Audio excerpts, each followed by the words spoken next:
Well, hello and welcome to Talk Time. And this week, we are bringing you a very, very, very special edition of Talk Time. We're going to be talking to a very extraordinary personality, somebody who has all kinds of ideas and somebody who has a lot of vim. And we're going to be talking about the MPP presidential primaries. Welcome to Talk Time.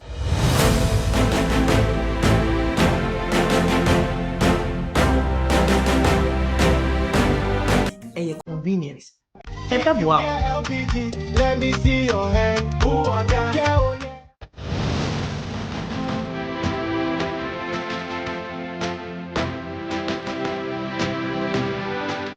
Well, welcome back to Talk Time. And as I indicated from the very beginning, this is a very special interview.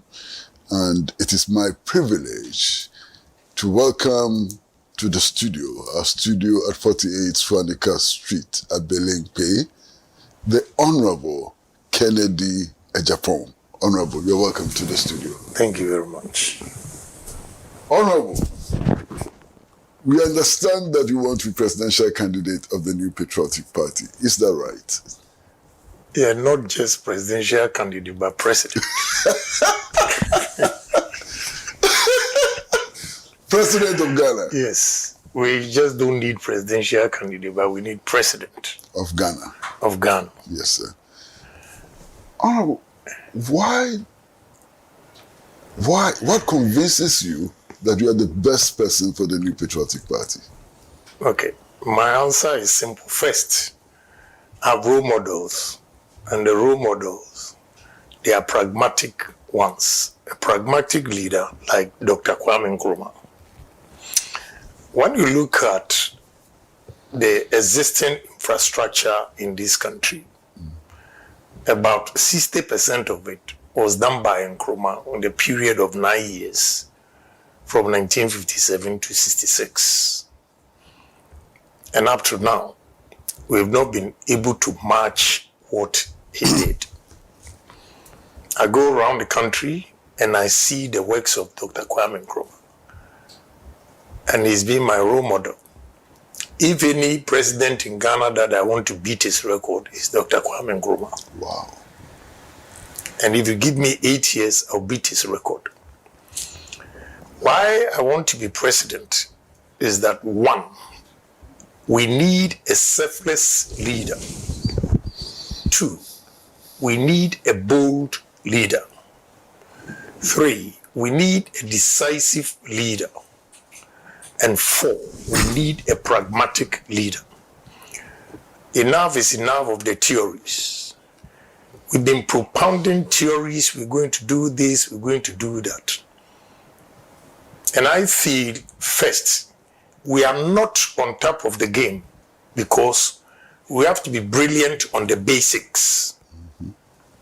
What I mean by brilliant on the basics is that this morning I met some youth and they are into coconut, mango production. And I was educating them how they can take it further by the coconut juice. I gave them example of Waitrose in London, where you go, Indonesia produces this coconut juice, and on the UK market is 75p. Mm-hmm. They didn't know all these things. Coconut, you can use, you peel it, and the husk can be used for fertilizer. Mm-hmm. It can be used for charcoal. The coconut itself, they are growing. I don't know what informed them, but they don't know even about coconut oil. Mm-hmm. So this is what I mean by the basics. Mm-hmm. The mangoes that they are producing, they can dry them and becomes like a biscuit. Mm-hmm. There's so many things. The pineapple, I told them, pineapple, we can use pineapple. When you peel it off, what you are going to throw away, you can use it for perfume. Wow, I didn't know. Yeah, perfume. Then you don't know the branches. When you go to Kenya, you see they use it for sneakers. Pineapple, Kwesi, plantain, and banana, the stem. We use it for this carpet here. Then the fugu, the thread that they use for fugu, is also from, you can use plantain stem. They use it for diapers. They use it for tampers. But here, we throw them away. Cassava. We can produce or use cassava to produce about 32 different products. If you go to Thailand, then they put biscuit, cassava biscuit. You won't believe it. That is coming from cassava.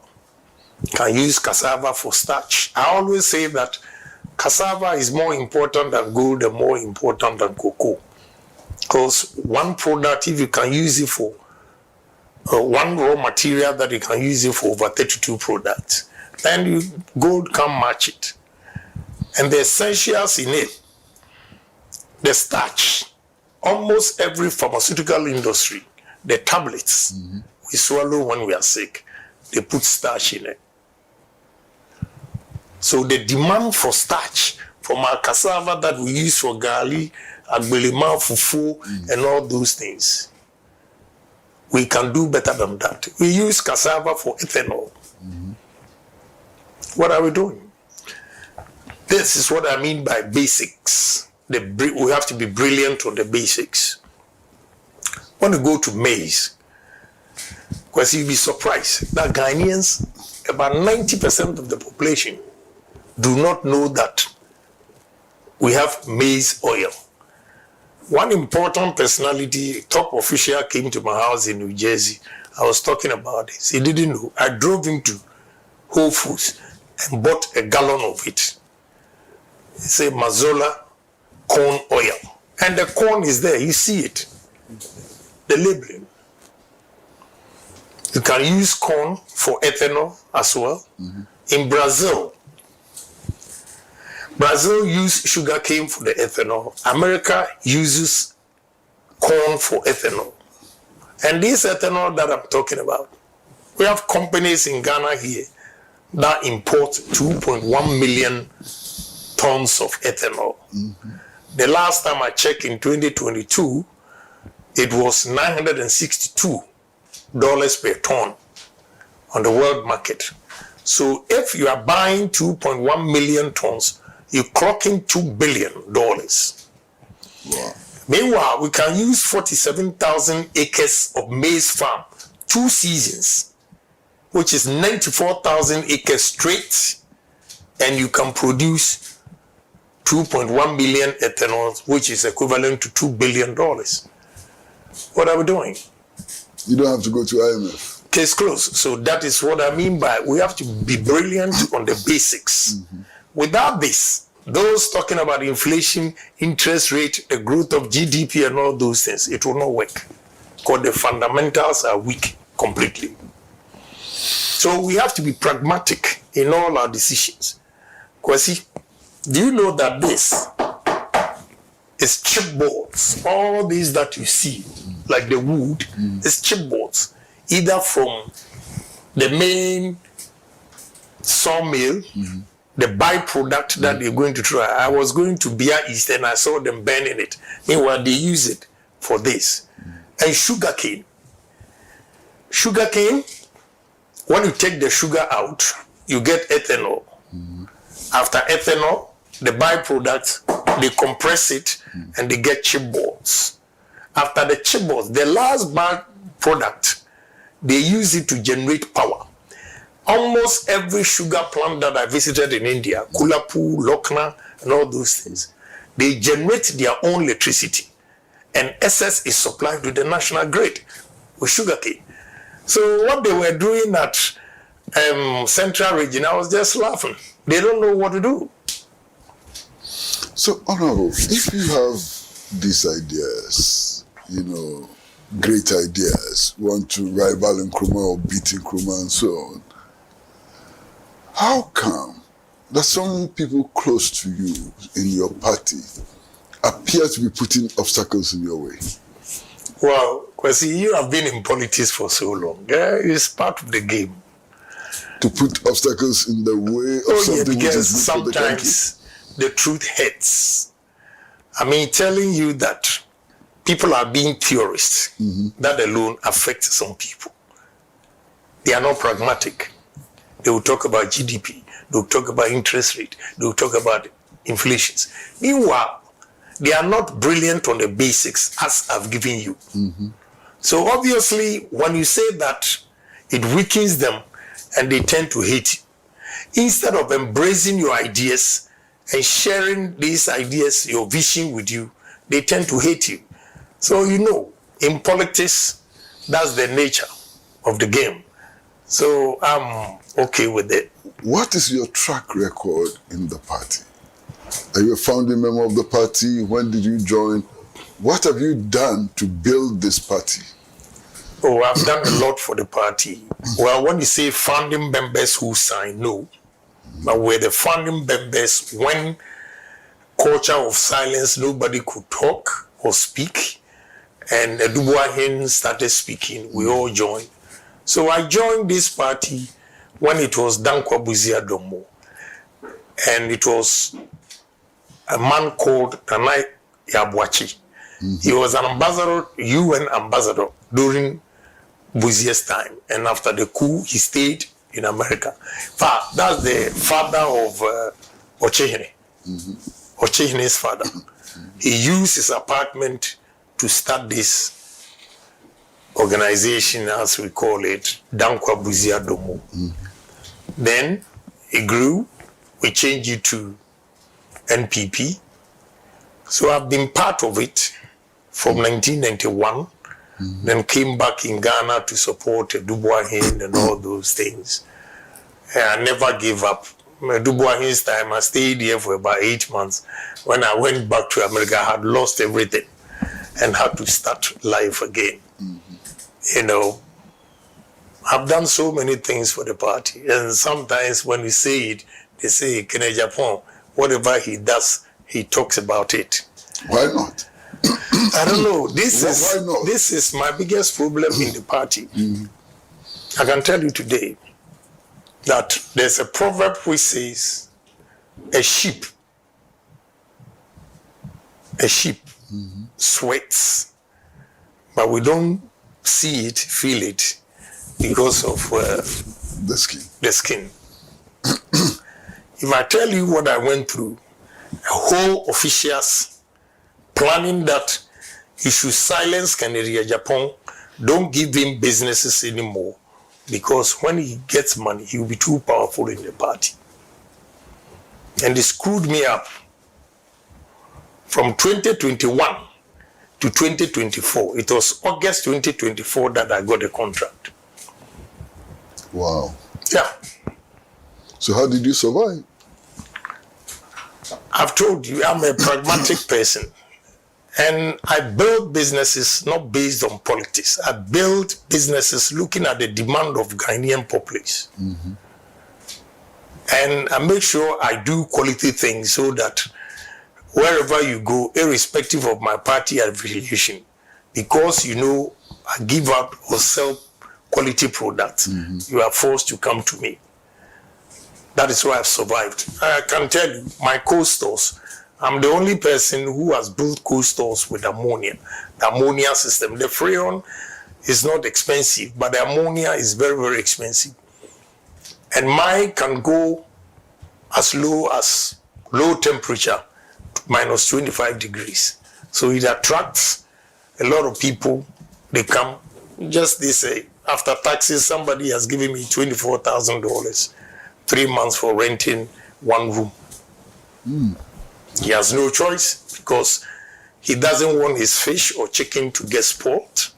So he needs good systems. And I build good systems. So it has nothing to do with politics. They will come because they want quality product. That is how I've survived. But Honorable, But I will tell you, I will not be ungrateful. The first term, I also got contract. Why not? But the last time, MPP people are here, the arguments they make, they don't know. that it was deliberate attempt to collapse Agyapong. But they didn't succeed. No, it didn't work. Did they? But it worked because now they need money to fund the party and they don't have it. I was going to come to that. I mean, this is a party with people like you. Obviously not just with a few others. And in the beginning of the year, we heard the party workers were not being paid at all. How come? That there are big people like you, resourceful people like you, and party people were not getting paid. What happened? What went wrong? I'll tell you the gospel truth. I believe we are all Ghanaians. But if people sacrifice their life to make you whoever you are, the only thing you have to do is to reward them and appreciate their efforts. It was unfortunate that we did not help a lot of people. People looking for appointment, they will tell them we are not here because of MPP. People looking for jobs, they will tell them. People that worked for MPP, they will tell them to go online. Sometimes, even recruitment, they have to go through hell. This is why it caused apathy among our party people. And they decided not to go and vote. One minister told me how he lost. In his constituency, he said around 2 p.m., the young ones were standing outside. He asked them to go and vote and said, we are not going to vote. Because when we were looking for a job, they were charging us. Wow. So we are not going to vote. And truly, he lost the election. So the party, one reason is party neglect. Yeah, I have to, look, whatever I'm telling you today, they will insult me, they will do everything, but that's the gospel truth. They don't want the truth to be told. But that's the truth. We step on so many toes. They show some videos about Agyapong. He said this, he's not a presidential material. And if they are not being diabolic and you listen carefully, it was an advice I was giving them and criticizing some bad deeds of the party people. But now they use it against me. During the campaign, I've been quiet because during the campaign, they wrote 10 sins of Agyapong. That's why I apologize to President Mahama, because he's been very nice to me. He loved me. He loves me and everything, his wife. But because of party, I ignored this relationship and criticized him. And I have to be honest, I was harsh. Only for me now to come out, when I was criticizing NDC, my party was happy.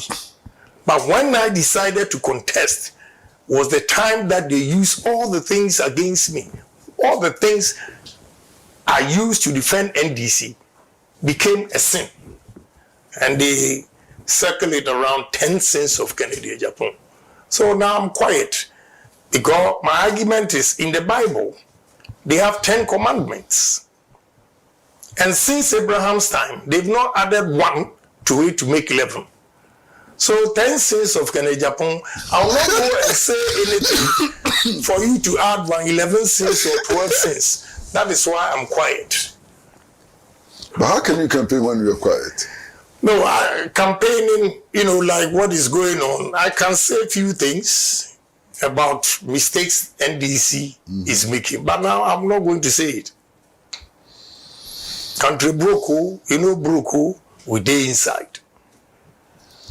Well, viewers, I promised you, we are in a conversation with Honorable Kennedy Agyapong. And as you do know, Honorable Kennedy Agyapong is aspiring to be president of Ghana. I said he wanted to be presidential candidate of the New Patriotic Party. He says no, president of Ghana. We're going to go for a short break. And when we come back, I'd like to ask him a rather difficult question. I'd like to ask him this question. The people that you contested with, you believed that you were better than them or that you could do better than them. But in the end, you followed them. Why? Let's go on a short break, and when we come back, I'll pose this question to the Honorable Kennedy Agyapong. Short break.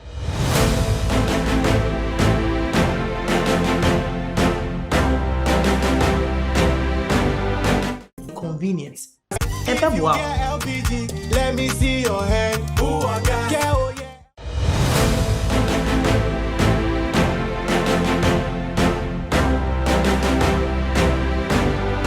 So welcome back to Talk Time, and we are in conversation with Honorable Kennedy Agyapong, presidential aspirant, president of Ghana, not presidential candidate of NPP.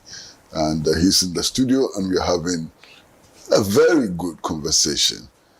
My question, Honorable, you told us that some people could not take us to the promised land. Then you lost, and then we found you with the people who could not take us to the promised land. What happened? Well, the mere fact that I was campaigning doesn't mean I'm against the party. If you're a true party man, in contest, you can win, you can lose. So if you lose the election, you don't quit. You don't quit. That is why I joined. I'm still an MPP man. That is why I joined the campaign. And if I had not done that, look at what happened today. Can I even have the courage to say that I'm going to contest? No. Those who didn't have the patience and left, now they cannot come back and contest. Mm-hmm. So I decided to stay and look at what God has for me, in store for me in future. And we're back again. You know, those days I was telling them the truth and they didn't listen. Rather, they used it against me that I was destroying the party. But let me take opportunity to explain. In March 2022, I had about 240 million cedis in 6 banks waiting for a contract.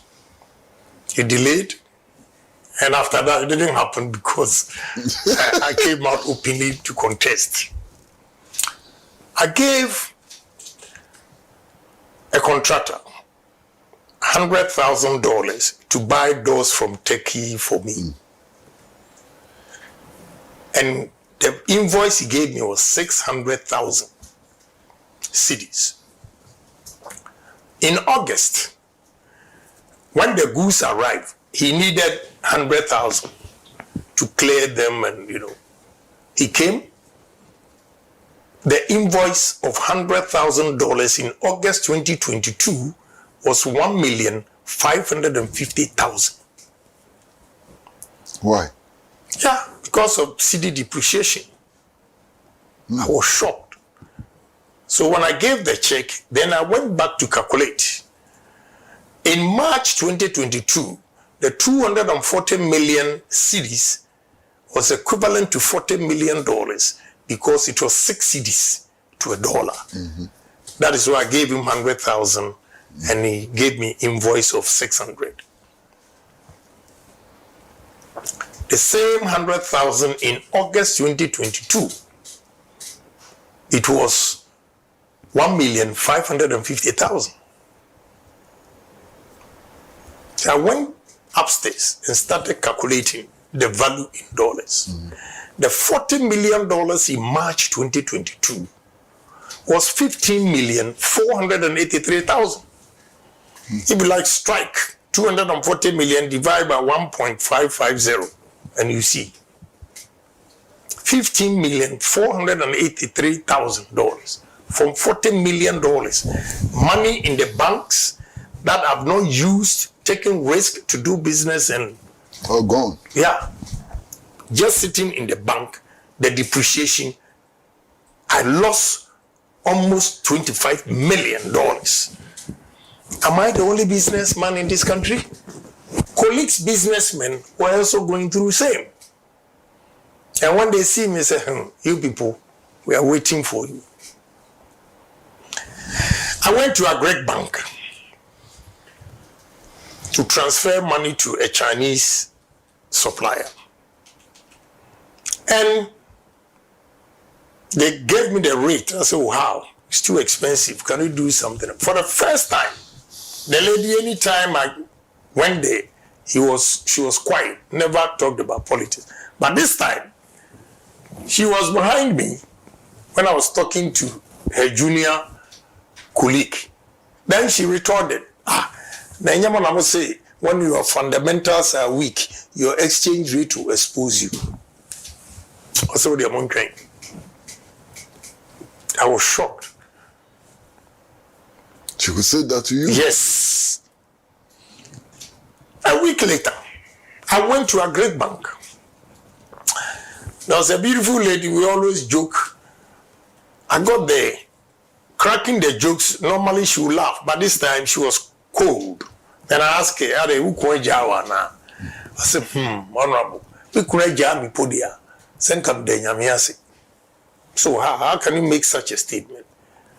And can Oforiata's form, whatever you call it, was on her desk. And she was crying because she said in her sleep, the husband will wake her up.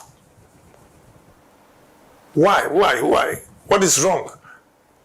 God, according to her, the husband will hear her say, sigh, and she's not even aware. In her subconscious, she's thinking of, the money that she's lost and everything. And her problem was that she did not tell the husband that she had invested the money. So she couldn't tell the husband. Another time, one deputy chief executive, MPP, called me, said, Honorable,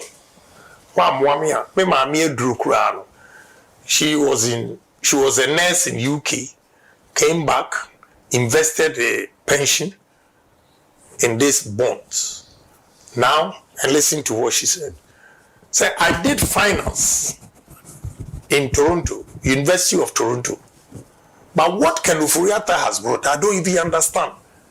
Then I jokingly said, but you did finance University of Toronto, and me, I said, don't middle school. Yeah. You see how you cracking up the same way. Then she said, Honorable, look, I'm not joking. It's serious. So I had to go to the minister. Say, Minister, this will cause us defeat. And even our own people are disgruntled. So if you can do something about it. If you remember very well, they extended the date. Okay? It's because I spoke to him. Then he said, well, there's nothing he can do. And you saw the former Chief Justice picketing. So during my campaign, I told them, anybody in that administration, he lost the election in 2022 because Ghanaians have decided that they'll get rid of us. And they used that against me, that I caused their defeat. And you think Ghanaians that were suffering? Because you spoke the truth. Yeah.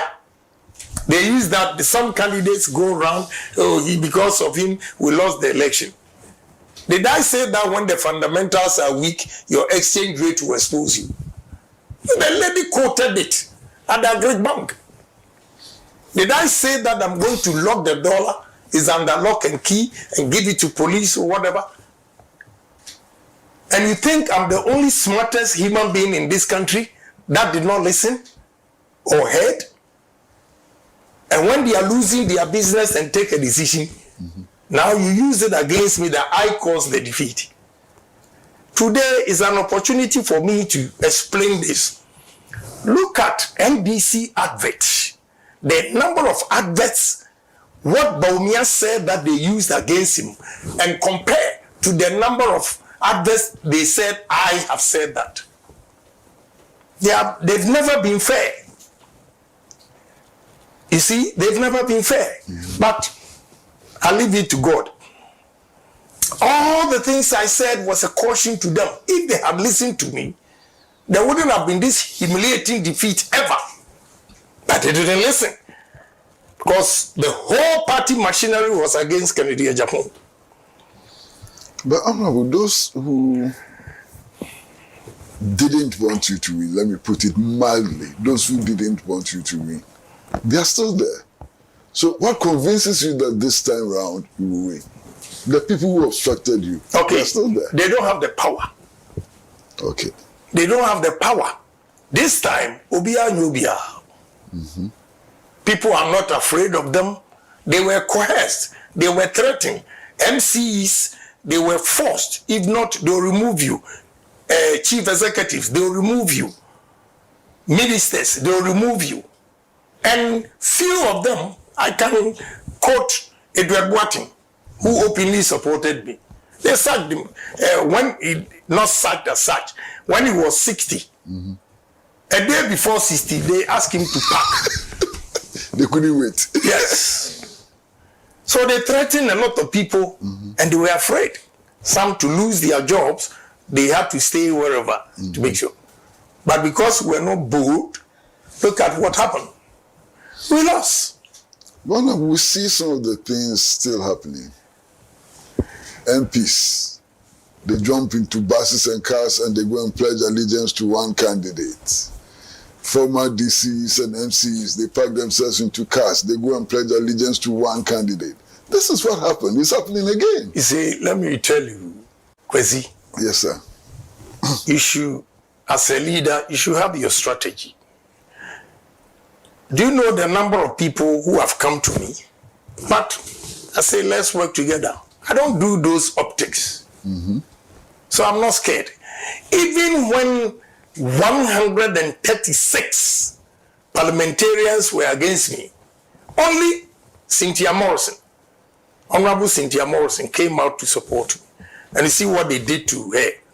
So it means all those who were in position of trust, MCs, DCs, ministers, they were right not to have supported me because they would have been sacked.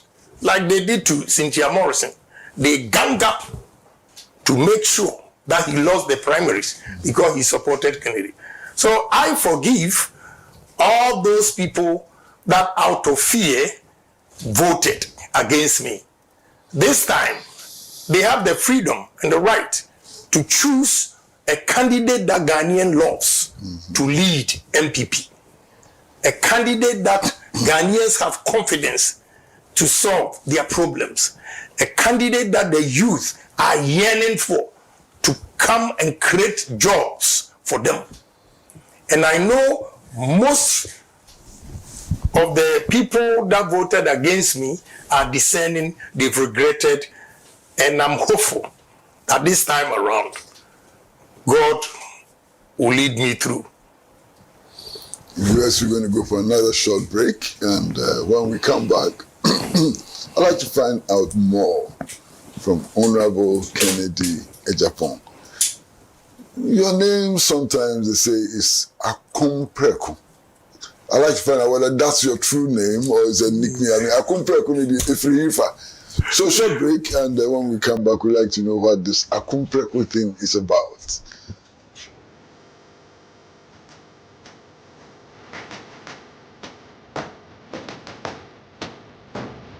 A convenience. Wow. LPG, let me see your hand. Ooh, I got oh, yeah.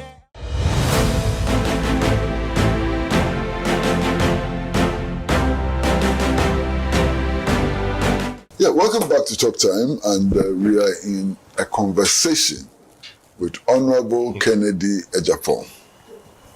Hopefully, President of Ghana, 2029, January 7th.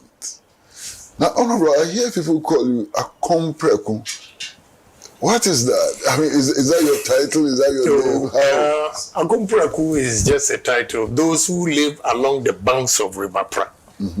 And because I'm from Asin, the River Pratt area, and the African belief, he said, anybody who has that symbol, you don't eat yam, some kind of yam, we call afasia or whatever. So it's just Akompreku, a warrior, just from the river side. Is not my real name. So you don't eat afasia? No. You believe it? Yeah, because the first time I was stubborn, I ate and there were a lot of boils. Oh, okay. Yeah, so ever since, I've never tried it again. Okay. But that name is not just about balls, it's about something, it's about strength and so on. Yes. So it's not my name. Yeah, but what is it?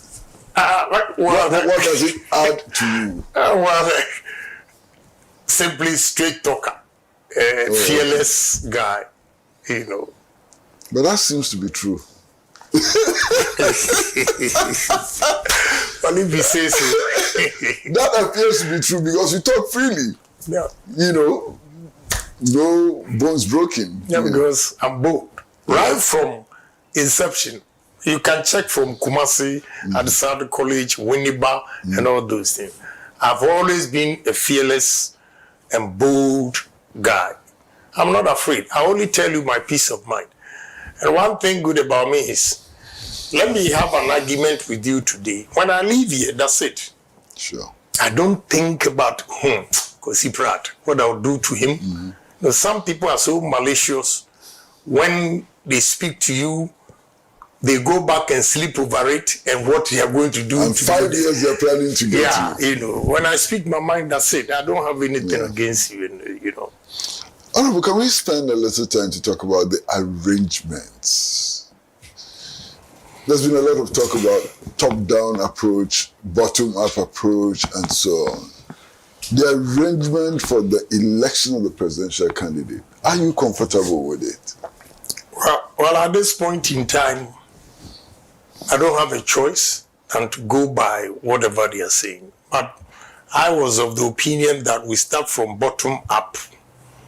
But it didn't work. But it's not, you see, in politics or in a party, it's not everything that you say that you think the whole entire party should accept. So I take it in good faith, whatever decision. You know, certain times, there are changes that are necessary to be done. So I don't have a problem. Just as I also started talking when Dr. Bawumia was going the thank you tour, I told them that we should give amnesty to all the party people that have left out of annoyance and all those things. And today they granted it, they've given them amnesty. I also spoke against what they do to former chief executives, former constituency executives, former members who have taken key positions and do not have voting right. Nobody can take that credit because I use myself as an example that I've been a member of parliament for 24 years, 6 consecutive terms. Now that I'm no more a member of parliament, I don't have a voting right. How? So by so doing, I added the chief executives, constituency executives, and any member that has played a key role to have a voting right. And it was granted. So now, if you want bottom up, and they say top bottom, why would you disagree? You can't get everyone. You can't win all. You win some, you lose some. They were managed to speak on behalf of the disgruntled people to come back. They've granted it. I managed to speak for all parliamentarians, former parliamentarians, MCEs, and they've also granted it. So if you don't win bottom up, no problem. But I am true party man. I'm not scared of anything. Because I know the grassroots, they are waiting patiently for me. Honorable, some of your key supporters, people who really want you to be president, have been injured, they've been beaten, they've suffered all kinds of things. What are you doing for them? Well, you know, I've apologized on their behalf, on the party's behalf, whatever transpired. And those who were actually beaten during my primaries, I've employed some of them I've given them monies. You know, just last week, one guy came when he was talking to me, he started coughing. He went out and he coughed blood. I said, I mean, how? I said, well, I've gone to the hospital. They've given me this. I have to go and pay. And I don't have money. I said, what? Blood? Go and do the test. So how much? He said 15,000. I gave it to him. Because I know the role he played for me. You know, I believe in loyalty. So I've been helping. And the party people, when they come with their needs, those who have been hurt, those who have been beaten, I help them in my own small way. So I think that's what I can do for them. There should have been a policy where the party itself has some coffers with money to solve such problems. Unfortunately, the party, they don't have the money. The two people that I think we didn't treat them fairly were the national executives.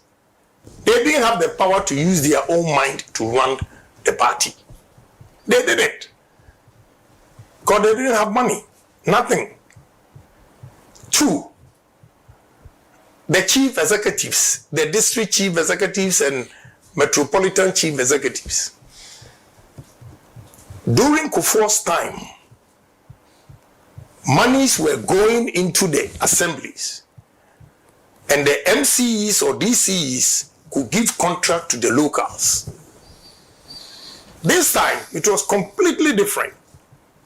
All contracts came from the top. Even their head pump, the contractor brings it to the constituency to construct whatever he's going to construct.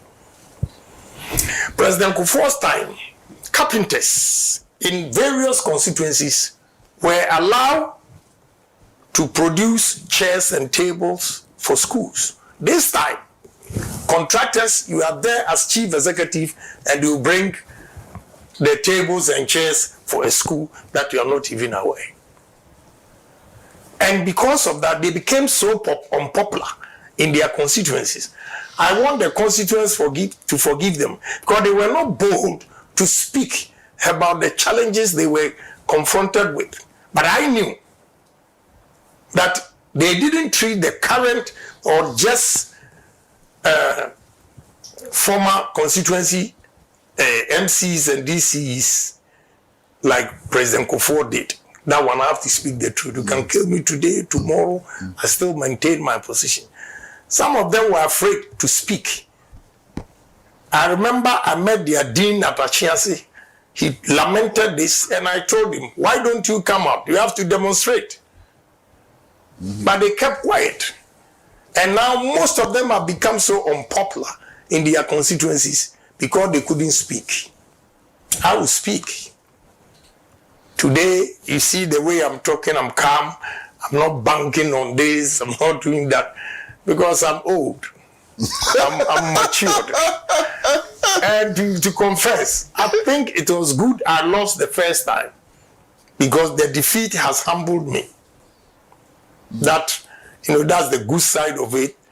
Probably if I had won the first time, I would have won the general election anyway. I would have been solely headed. And let me tell the MPP people, I happened to be at Liberia President's inauguration. When I was checking, he put me into a hotel. When I was checking in, there were NDC people who were there already in the same hotel. Then one of the guys shouted, "Hey, can Agyapong, So when I turned, then he said, "Hey, Ulusu yede yeni GO itu champagne." Because my boss, or Tuano show style of campaign, ideas na no wana ni machine. Ti Ulusu yani unzo is a done deal. And they started popping champagne. Yeah, he told me, Liberia. No, MPP for NTN MPP for NTN they should listen to what Ghanaians are saying. Even then, DC. I will hear President Mahama, my ideas were me and son. I incorporated a. Oh, somebody said, oh, we are, and I'm saying, now we party for they don't accept, be accepted. Big deal. Ghana first. He feels this will help. That first one is students joining the military for military training 6 months, and a couple of them, about 3, that he incorporated into it. Yeah, he wants to develop this country. So I don't have a problem. MPP people should listen to what Ghanaians are saying. And they should see Kennedy Agyapong as a new brand. You see, the brand is now new. Cool. I'm calm, I'm cool. But I'm full of ideas. Yeah. Honorable, I'd like to ask about a particular person. That young student who was stabbed during the thank you tour. Where is he? What happened to him? Oh, I took care of him. Now he's good. Back to school? Yeah. Back to school? Yeah. Okay. Do you regret that because of you somebody was stabbed? Oh, yes. It's unfortunate, but every misfortune is a blessing. I don't say this to disgrace the mother. Through the stabbing, I got in contact with the mother. And now I set her up. So maybe through the son, now she has a capital to do business. See, it's all good. But thank you. He came to me the other day, the boy himself, came. He's well, he's back. School. But all I'll say is the advice is we shouldn't take politics that far. We shouldn't take politics that far. And if they don't read the Bible, they should go and read. It says, what does it profit a man if he gains the whole world and loses his life? You read the Bible? I did BK, I did RS, and I did theology 3 years. Well, that's different from believing in it. I believe in God, yes. You're a serious Christian? Yes. Anybody who thinks there's no God, I personally think he's a fool. Because I don't want anybody to come and tell me speaking in tongues means he's a Christian or whatever. No. But what makes me believe, even if it's not God, in traditional religion, they call it omnipotent. The mere fact that, Kwesi, we are here today, around 9-10 p.m., you feel so tired, you sleep, and you don't even know where you are. That alone tells you there's a superior being. And that supreme being can be called God. So I believe in God. But you're also aware of all these bishops and archbishops who make predictions that never come true, especially with elections. Yeah. They also claim to be speaking in the name of God. But if you read Samuel all the way to 1st and 2nd Kings, you get all these things. Samuel was a man of God's prophet. There were other false prophets. So right from about over 1,000 years ago, there were false prophets and genuine ones. So it hasn't changed. We are still there. Yeah. Well, we're going to take another short break. And when we come back, this is going to be the last leg of this conversation. I'd like you to assess the current situation where we are today. And honestly, if you look at where we are today, do you think that your party has a fighting chance if you look at where we are today? So when we come back, short break.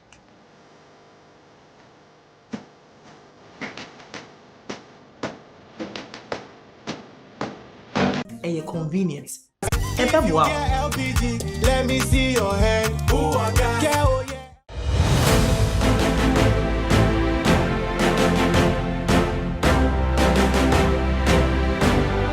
Well, welcome back to Talk Time, and we are in this conversation with Honorable Kennedy Agyapong. Honorable, You say it as it is. Everybody knows that about you. The current situation, where we are now, do you think that your party has a fighting chance? Well, the answer is simple. We have a fighting chance, but depends on the candidate they choose. If they choose Kennedy Agyapong, they have a fighting chance. I'll beat NDC hands down. And I'm going to do it. I have fantastic ideas as I speak to you. See, we go back to what I said. Brilliant at the basics. When I went to Dubai and met a group of businessmen trying to bring businesses to Ghana, and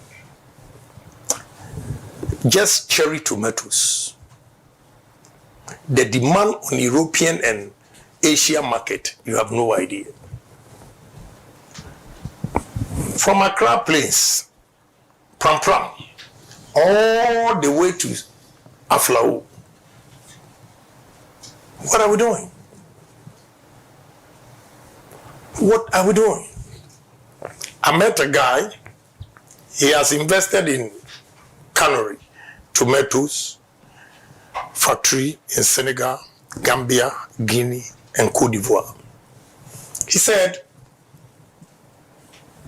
when he first got to Senegal, 1 hectare, they were producing 15 tons. Today, they are producing 70 tons per hectare. Wow. So economies of scale, they are very, very competitive compared to a Ghanaian farmer who is also producing 15 tons per hectare. The cost of production obviously becomes high. So when I came, I immediately went to Ada and acquired 56,300 acres. Speaking to my Indians and what we want to do, I went to Adidomi. I acquired 30,000 acres at Dakuru, 30,000 acres for ethanol plant. I'm going to do that because I have 4 girls and they are all from Adidomi. Every human being is selfish. Yes. How many children do you have, by the way? I have 22. I've always Hey, I compare. Yeah, I have 4 girls. 4 girls. 22? Yeah. How did you manage it? Well, I love kids. Wow. I love kids. And 4 of them from Volta region, Adidomi. The girls? Yes, the girls. All your girls are from the Volta region? No. Oh, I say okay. 4 of them. Okay. So I bought those land to put up the ethanol plant to make sure when I'm dead, they will inherit that and run it. I went to Dubai and met the king of Fujairah, and we're talking of cotton plantation. And when we start from growing cotton to the knitting and everything to get this material, it will employ 45,000 workers. And I've cited Tumu Sisala area that we're going to do it. I know why I want to be president. All these investors, they have confidence when a president is speaking to them than a businessman. It takes a long time to convince them. But if you are president and you unveil your vision to them and they buy into it, they easily buy into it because they have the backing because of political, instability. So with me as president, I will create jobs for the youth of this country. You have no idea. So we have a political chance, MPP, if they elect me as the flag bearer. I've been talking to some people and they paint all kinds of scenarios. And one of the scenarios they paint is a scenario where you have been elected as the candidate of the New Patriotic Party. And my very, very good friend Johnson Asiedu Nketia has been elected as the NDC candidate. Control. Can you challenge Asiedu Nketia? Oh, why not? It's very easy. I'll beat him hands down. Wow. Yeah, because I have something to show for. When it comes to industries, the problem, the challenges of this country, first thing is unemployment. And I have examples to give. That is what Ghanaians want to hear, not your political party. This time, the politics is going to be about personalities, the individuals, and their capabilities. Your achievement. Yes, the achievement. And I stand tall among all candidates, both NDC and PP. What if the NDC decided to go with Professor J. Nana Opoku-Ajuma? Oh, my respectable Professor J. Nana. I don't think she will go, but if she goes, I will still beat her because I'm pragmatic. And they are academia. You know, she can speak fine English, everything. But when it comes to the job, you need pragmatic leaders. Leaders who smell money. Do you understand what I say, smell money? Sure. No, sitting here, I can say that, excuse me, you see this, two items here, the art. But I'll say that this, they are not buying, this, the price is low. If I put this one here, okay, I get it here, it changes the design and it attracts people and they begin to buy. Meanwhile, these two things were there and people didn't know. So we don't smell So money. you're talking innovation. Yes, we don't smell money because we know what we can do with coconut. We are not doing it. You can only see them chewing coconut. Western region, I always ask them, the delegates in Western region should ask their political leaders over there, that have they asked a question, why Nigerians send fleet of trucks to Nigeria, to Jomoro area to buy coconut? Have they asked that question? You think it's for nothing that will drive Nigeria, Benin, Togo, Ghana, Accra, all drive past Takoradi and go to Jomoro area and buy coconut. We can use coconut for cream, oil.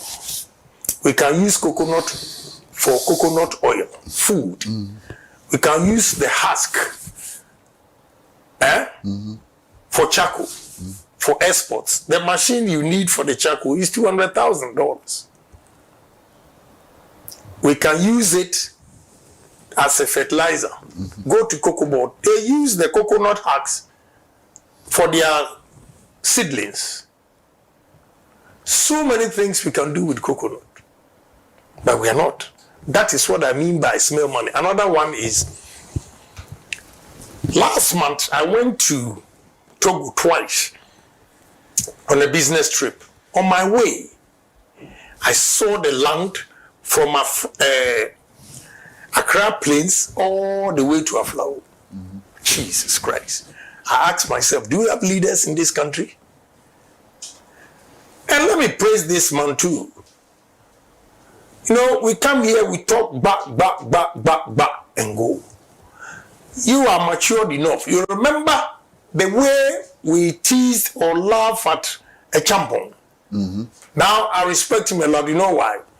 When I went to Sege to acquire the land, they gave me the indenture.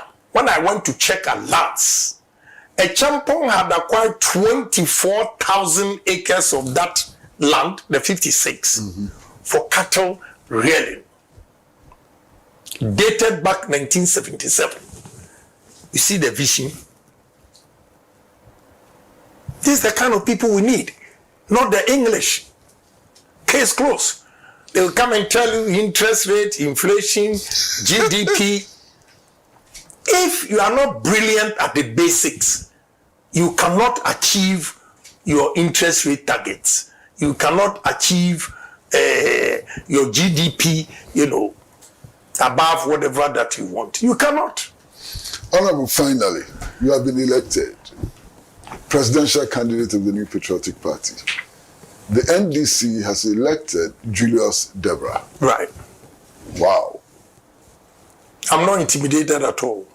Julius Debra. I'm not intimidated at all. He's also practical like you. Well, I have the big vision. You can be practical, but you have to do. I'm a big dreamer. Let me share one of my strategies with you. We have 16 regional capitals. When you move from Accra to Kumasi, Kumasi is active from Friday 6 p.m. to Sunday 2 p.m. Ashanti region is dead.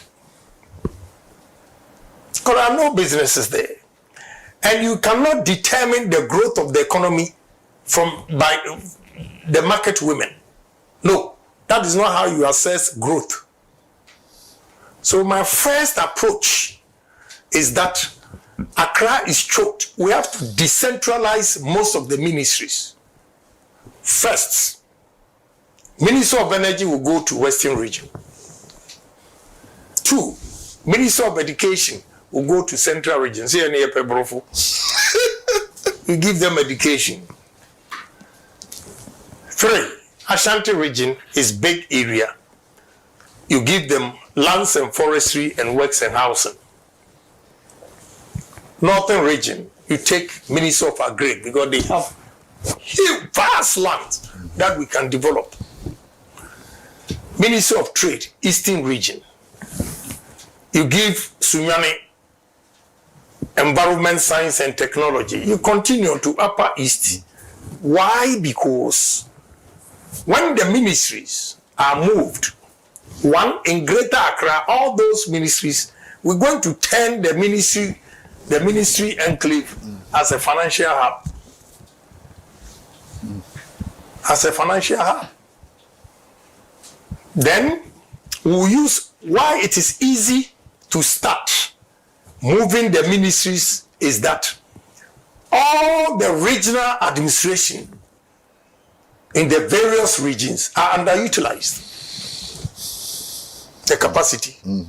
So initially when you move Minister of Energy, you split regional administration in Western Region into 2. When the workers go to Western Region, they begin to rent. People now will begin to build construction. People will make phone calls. People will go to restaurant, market to eat. That's the beginning of growth. Okay? People will stay in a hotel because one transaction may take you about 2 weeks. When you go to Movenpick, I see a lot of whites or foreigners there. They will go. Minister of Tourism will go to Volta region because you know why? Traveling around Volta region, I see the potential in tourism. Odo River, whatever they call, very simple.